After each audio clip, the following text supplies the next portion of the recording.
ಯಕ್ಷಗಾನದ ತವರೂರು ಅಂತ ಒಂದು ಕಾಲದಲ್ಲಿ ನಮ್ಮ ಕರಾವಳಿ ಪ್ರದೇಶಕ್ಕೆ ಹೆಸರಿತ್ತು. ಇದೀಗ ಯಕ್ಷಗಾನ ವ್ಯಾಪ್ತಿಯನ್ನು ಉಲ್ಲಂಘನೆ ಮಾಡಿ ದೇಶ ವಿದೇಶದಲ್ಲಿ ಯಕ್ಷಗಾನದ ಕಂಪನ್ನು ಬೀರುತ್ತಿರುವುದು ನಾವೆಲ್ಲ ಗಮನಿಸ್ತಿರುವಂತಹ ಅಂಶ. ಪ್ರಸ್ತುತ ಎಲ್ಲಿ ಯಕ್ಷಗಾನ ಆರಂಭಗೊಂಡಿತ್ತೋ ಅಲ್ಲಿ ಅದರ ವಿಪ್ಲವಗಳನ್ನು ಕೆಲವು ಸಂದರ್ಭಗಳಲ್ಲಿ ನಾವು ಕಾಣುತ್ತೇವೆ. ಅಪಸವ್ಯ ಯಕ್ಷಗಾನ ತನ್ನ ಚೌಕಟ್ಟನ್ನು ಮೀರಿ ಅದರದೇ ಆದಂತಹ ಘನತೆ ಗೌರವಕ್ಕೆ ಚ್ಯುತಿ ತರುತ್ತಾ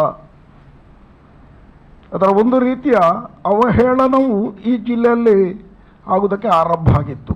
ಒಂದು 3 ವರ್ಷಗಳ ಹಿಂದೆ ಚಿಕ್ಕಮೇಳ ಅಥವಾ ರಾಧಾಕೃಷ್ಣ ಮನೆ ಮನೆ ಚಿಕ್ಕಮೇಳ ಈ ಹೆಸರಿನಲ್ಲಿ ಬೇರೆ ಬೇರೆ ಹೆಸರಿನಲ್ಲಿ ಬೇರೆ ಬೇರೆ ತಂಡಗಳು ನಮ್ಮ ಕರಾವಳಿ ಪ್ರದೇಶದಲ್ಲಿ ಪ್ರತಿ ಮನೆ ಮನೆಗೆ ಭೇಟಿ ಕೊಟ್ಟು ಅಲ್ಲಿ ಯಕ್ಷ ಪ್ರದರ್ಶನವನ್ನು ಮಾಡಿ ಅವರು ಕೊಡುವಂತಹ ಸಂಭಾವನೆಯನ್ನು ಪಡ್ಕೊಂಡು ಕಲಾವಿದರ ಜೀವನ ಪೋಷಣೆಗೂ ಅನುಕೂಲ ಆಗಿತ್ತು. ಅದು ಎಲ್ಲಿವರೆಗೆ ತಲುಪಿತ್ತು ಅಂದರೆ ನಾನು ಈಗಾಗಲೇ ಉಲ್ಲೇಖ ಮಾಡಿದಂತೆ ಅಪಸವ್ಯಗಳು ಅಧಿಕವಾಗ್ತಾ ಹೋಯಿತು. ಒಂದು ಕಾಲಘಟ್ಟದಲ್ಲಿ ಯಕ್ಷಗಾನವನ್ನು ಅತಿಯಾಗಿ ಪ್ರೀತಿಸುತ್ತಿರುವವರೇ ಅದಕ್ಕೆ ವಿರೋಧವನ್ನು ವ್ಯಕ್ತಪಡಿಸುವಂಥ ಸ್ಥಿತಿ ನಿರ್ಮಾಣ ಆಯಿತು. ವಿರೋಧ ಮಾಡಿದವರ ತಪ್ಪಲ್ಲ, ಸಹಜವಾಗಿ ಅವರಿಗೆ ಆ ಯಕ್ಷಗಾನದ ಮೇಲೆ ಇದ್ದಂತಹ ಅಭಿಮಾನವೇ ಅದು ಅಪಸವ್ಯ ಆದಾಗ ಸಹಜವಾಗಿ ಅದನ್ನು ಯಾರು ಮಾಡ್ತಾರೋ ಅವರ ಮೇಲೆ ಅಸಹನೆ ಹುಟ್ಟುವುದು ಸಹಜ. ಹಾಗೆ ಆಯಿತು ಇಲ್ಲಿ ಕೂಡ. ಪರಿಣಾಮ ಏನಾಯ್ತಂದರೆ ಅದನ್ನೇ ಅವಲಂಬಿತ ಕೆಲವು ಕಲಾವಿದರು ಜೀವನೋಪಾಯಕ್ಕೆ ಬೇರೆ ದಾರಿ ಇಲ್ಲದೆ ಇರುವುದರಿಂದ ಯಕ್ಷಗಾನ ಕಲೆಯನ್ನು ನಂಬಿ ಬದುಕುವಂತಹ ಕಿರಿಯ ಕಲಾವಿದರು ಚಿಕ್ಕಮೇಳದೊಂದಿಗೆ ಜೀವನ ನಡೆಸುವವರಿಗೆ ಈ ಒಂದು ಸ್ಥಿತಿ ಅಲ್ಲೋಲ ಕಲ್ಲೋಲ ಮಾಡಿತು. ಆವಾಗ ಈ ಎಲ್ಲ ವಿಚಾರಗಳು ಯಕ್ಷಗಾನದಲ್ಲಿ ಕಳೆದ 51-52 ವರ್ಷಗಳಿಂದ ವ್ಯವಸಾಯ ಮಾಡ್ತಿರುವಂತಹ ನನ್ನ ಗಮನಕ್ಕೆ ಬಂತು. ನಾನೊಬ್ಬ ಮಾಜಿ ಕರ್ನಾಟಕ ಸರ್ಕಾರದಲ್ಲಿ ಯಕ್ಷಗಾನ ಅಕಾಡೆಮಿಯ ಸದಸ್ಯನಾಗಿದ್ದು, ತುಳು ಸಾಹಿತ್ಯ ಅಕಾಡೆಮಿಯ ಸದಸ್ಯನಾಗಿದ್ದು, ಕಲಾವಿದರ ನೋವು ನಲಿವುಗಳು ಏನೆನ್ನುವುದನ್ನು ಸಾರ್ವಜನಿಕವಾಗಿ ನಾನು ತಿಳ್ಕೊಂಡವ. ಹಾಗಾಗಿ ನನ್ನಲ್ಲಿ ಈ ವಿಚಾರವಾಗಿ ಮಾತಾಡಿದಾಗ ನಾನು ಹೇಳಿದೆ, ಒಮ್ಮೆ ಎಲ್ಲ ಚಿಕ್ಕ ಮೇಳಗಳ ತಂಡದವರನ್ನು ನಮ್ಮ ಒಂದು ಒಟ್ಟುಗೂಡಿಸುವ, ಅಲ್ಲಿ ಪರಸ್ಪರ ಚರ್ಚೆ ಮಾಡೋಣ. ನಿಲ್ಲಿಸುವುದಿದ್ದರೆ ಯಾಕೆ ನಿಲ್ಲಿಸುವುದು, ಮುಂದುವರಿಸುವುದಿದ್ದರೆ ಹೇಗೆ ಮುಂದುವರಿಸ್ಬೋದು ಎನ್ನುವುದರ ಬಗ್ಗೆ ನಾವು ಪರಾಮರ್ಶೆ ಮಾಡೋಣ ಅಂತ ಹೇಳಿ ಬಂಟ್ವಾಳದ ಒಂದು ಪ್ರಮುಖ ಸ್ಥಳದಲ್ಲಿ ನಾವೆಲ್ಲ ಜಿಲ್ಲೆಯ ಬೇರೆ ಬೇರೆ ಚಿಕ್ಕ ಮೇಳಗಳ ತಂಡದ ಪ್ರಮುಖರನ್ನು ಕರೆಸಿ ಅಲ್ಲಿ ಚಿಂತನೆ ಮಾಡಿ ಒಂದು ತೀರ್ಮಾನಕ್ಕೆ ಬಂದೆವು. ಚಿಕ್ಕ ಮೇಳಗಳ ಒಕ್ಕೂಟ ಅಂದರೆ ಅದಕ್ಕೊಂದು ಶಕ್ತಿ ಬರ್ತದೆ, ಸಂಘಟನೆ ಮೂಲಕ ಅದಕ್ಕೊಂದು ಶಕ್ತಿ ಬರ್ತದೆ.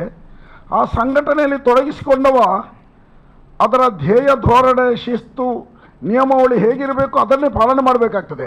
ಒಕ್ಕೂಟ ಅಂದರೆ ಕೇವಲ ಹೆಸರಿಗೆ ಬ್ಯಾನರ್ಗೆ ಮಾತ್ರ ಅಲ್ಲ, ಒಕ್ಕೂಟವಾಗಿ ಜನರ ಕಲಾವಿದರ ಅಂದರೆ ಈ ಚಿಕ್ಕ ಮೇಳಗಳ ಯಾವ ತಂಡ ಇದೆಯೋ ಅದಕ್ಕೆ ಸರಿಯಾದ ಮಾರ್ಗದರ್ಶನ ಕೊಟ್ಟು ಅದು ನಿಜವಾಗಿಯೂ ಯಕ್ಷಗಾನವಾಗಿ ಉಳಿದಿದೆಯೋ ಅಲ್ಲ, ಎಲ್ಲಿ ಅದಕ್ಕೆ ಲೋಪ ಬರ್ತದೆ ಎನ್ನುವುದನ್ನು ಗಮನಿಸ್ತಾ ಕಾಲಕ್ಕೆ ಅದನ್ನು ತಿದ್ದುಪಡಿ ಮಾಡುತ್ತಾ ವ್ಯವಸ್ಥಿತವಾಗಿ ಅದು ಹೇಗೆ ಇರಬೇಕು ಎನ್ನುವುದರ ಬಗ್ಗೆ ಒಂದು ನಿಯಮಾವಳಿಯನ್ನು ನಾವು ರೂಪಿಸಿದೆವು.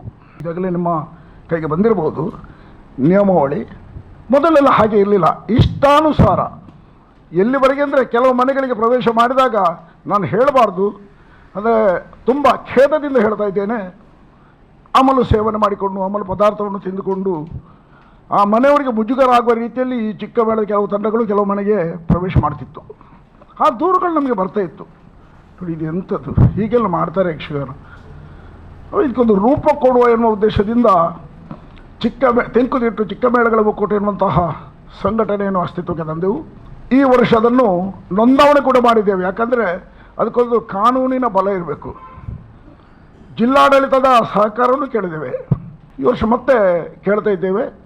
ಜಿಲ್ಲಾಡಳಿತ ಅಂದರೆ ಜಿಲ್ಲಾಧಿಕಾರಿಗಳು, ಪೊಲೀಸ್ ವರಿಷ್ಠಾಧಿಕಾರಿಗಳು, ಪೊಲೀಸ್ ಆಯುಕ್ತರು ಇವರನ್ನೆಲ್ಲ ಸಂಪರ್ಕ ಮಾಡಿ ನಮ್ಮ ಅಭಿಪ್ರಾಯಗಳನ್ನು ಅವರಲ್ಲಿ ಹಂಚಿಕೊಂಡು ಅವರ ಸಹಕಾರ. ಅಂದರೆ ಇಲ್ಲಿಗ ಏನಾಗಿದೆ ಅಂದರೆ ವ್ಯವಸ್ಥಿತವಾಗಿ ಶಿಸ್ತುಬದ್ಧವಾಗಿ ನಿಯಮಾನುಸಾರವಾಗಿ ತಿರುಗಾಟ ಮಾಡುವಂಥ ಒಂದು ತಂಡ, ಒಂದು ಕಡೆಯಲ್ಲಿ ಬೇಕಾಬಿಟ್ಟು ಹೇಗಾದರೂ ಆಗ್ತದೆ, ನಿಮಗೆ ದುಡ್ಡು ಕೊಡ್ತಾರೆ, ಮನೆಗೆ ಹೋದಾಗ ಮನೆಯವರು ದುಡ್ಡು ಕೊಡ್ತಾರೆ, ಲಘುವಾಗಿ ಭಾವಿಸಿ ಅದರ ಪಾವಿತ್ರ್ಯಕ್ಕೆ ಧಕ್ಕೆ ಬರುವಂಥ ಕೆಲಸವೂ ಆಗ್ತಾಯಿದೆ. ಅದಕ್ಕಾಗಿ ಈ ಒಕ್ಕೂಟ ರಚನೆ ಆಗಿದೆ.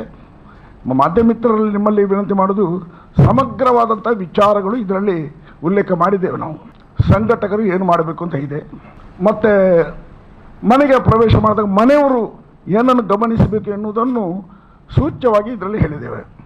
ನಾವು ನಮ್ಮ ನಿಯಮಾವಳಿ ಪ್ರಕಾರ ಆ ತಂಡ ನಮ್ಮ ಒಕ್ಕೂಟದಲ್ಲಿ ನೋಂದಾವಣೆಗೊಂಡ ಬಳಿಕ ಒಂದು ಪರವಾನಗಿ ಸ್ವರೂಪದಲ್ಲಿ ಅವರಿಗೊಂದು ಸರ್ಟಿಫಿಕೇಟ್ ಕೊಡ್ತೇವೆ. ನಾವು ಯಾರಲ್ಲಿ ಅದು ಇದೆಯೋ ಅವರಿಗೆ ಮಾತ್ರ ಮನೆಯವರು ಅವಕಾಶ ಮಾಡಿಕೊಡಬೇಕು. ಯಾಕಂದರೆ ಲಂಗು ಲಗಾಮಿಲ್ಲದೆ ನಮ್ಮ ನಿಯಂತ್ರಣಕ್ಕೂ ಒಳಪಡದೆ ಎಲ್ಲಿಂದಲೂ ಬಂದು ಚಿಕ್ಕ ಮೇಳ ಎನ್ನುವಂಥ ಹೆಸರಿಟ್ಟುಕೊಂಡು ಮನೆಗೆ ಇದೊಂದು ದಂಧೆಯಾಗಿ ಮಾಡುವಂತಹ ಆ ವಿಕೃತ ಮನಸ್ಸಿನವರಿಗೆ ಇದೊಂದು ಕಡಿವಾಣ ಆಗಬೇಕೆನ್ನುವಂಥ ಆಶಯ ನಮ್ಮದು. ಪ್ರಧಾನವಾದಂಥ ಅಂಶ ಇರುವುದು ಅದು.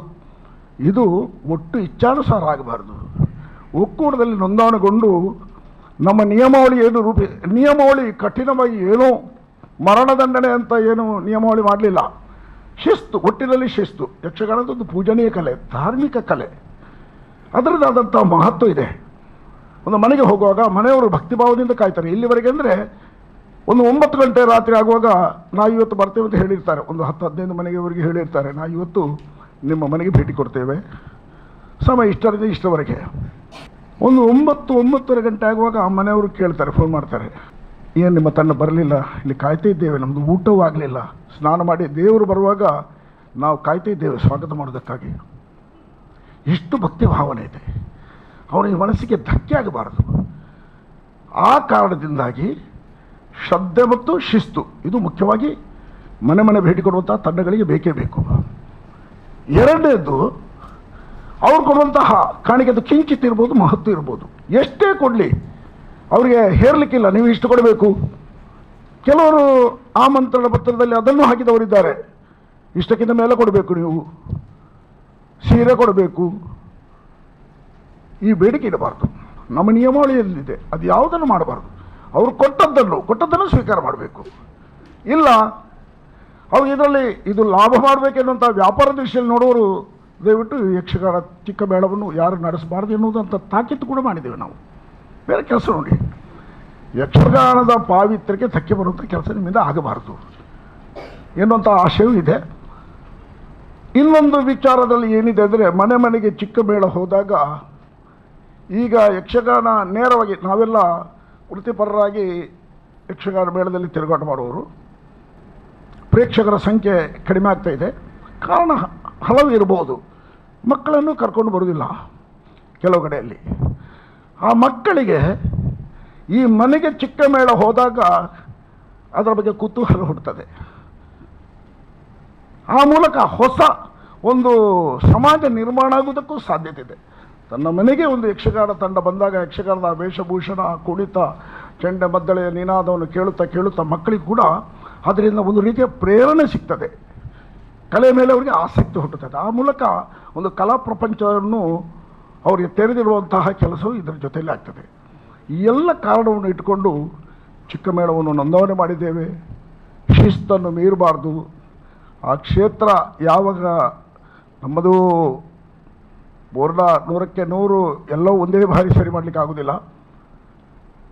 ನಮ್ಮ ವಿಚಾರ ಚಿಕ್ಕ ಮೇಳದವರಿಗೆಲ್ಲ ಕೊಟ್ಟಿದ್ದೇವೆ. ನಾವು ಯಾವುದೋ ಒಂದು ಕ್ಷೇತ್ರದಿಂದಲೇ ಆ ಚಿಕ್ಕ ಮೇಳ ಹೊರಡಬೇಕು ಅಂತ. ಅದು ದೇವಸ್ಥಾನ ಇರ್ಬೋದು, ಮಠ ಇರ್ಬೋದು, ಮಂದಿರ ಇರ್ಬೋದು, ಪೂಜಾ ಮಂದಿರ ಇರ್ಬೋದು, ಭಜನಾ ಮಂದಿರ ಇರ್ಬೋದು, ಅಲ್ಲಿಂದ ಬರಬೇಕು, ಹೊರಡಬೇಕು.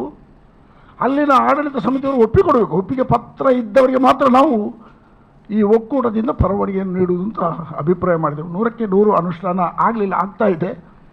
ಬಹುಭಾಗ ಆಗಿದೆ, ಇನ್ನೂ ಆಗ್ತಾ ಇದೆ. ಕೆಲವು ದೇವಸ್ಥಾನದವರು ಕೂಡಲಿಕ್ಕೆ ಹೆದರ್ತಾರೆ. ನೀವು ಚಿಕ್ಕ ಮೇಳದ ನಾವು ನಿಮಗೆ ಒಪ್ಪಿಗೆ ಕೊಟ್ಟರೆ ನೀವು ಹೆಸರಲ್ಲಿ ಆದರೂ ಕೆಡಿಸಿದರೆ ನಮ್ಮ ಕ್ಷೇತ್ರಕ್ಕೆ. ಹೌದು, ಸತ್ಯ, ಅವರ ಕಳಕಳಿ ಸರಿಯಾದ್ದೇ. ಒಂದು ಕ್ಷೇತ್ರದ ಹೆಸರನ್ನಿಟ್ಟುಕೊಂಡು ಆ ಕ್ಷೇತ್ರಕ್ಕೆ ಧಕ್ಕೆ ಆಗುವ ರೀತಿಯಲ್ಲಿ ಆ ತಂಡ ತಿರುಗಾಟ ಮಾಡಿದರೆ ಕ್ಷೇತ್ರಕ್ಕೆ ಕೆಟ್ಟ ಹೆಸರು ಬರ್ತದೆ. ಕೆಟ್ಟ ಹೆಸರು ಬರದೇ ಇರಬೇಕಿದ್ರೆ ಶಿಸ್ತನ್ನು ಪಾಲನೆ ಮಾಡಬೇಕು. ಸುದ್ದಿ ಚಾನಲ್, ಕ್ಷಣ ಕ್ಷಣದ ಸುದ್ದಿಗಾಗಿ. That's my gadget. Let's go have some fun then.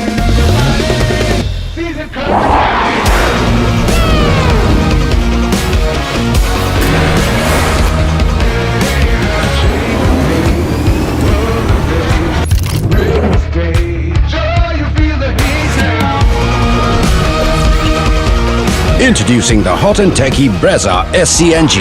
Cool new SCNG tech for a cool new generation.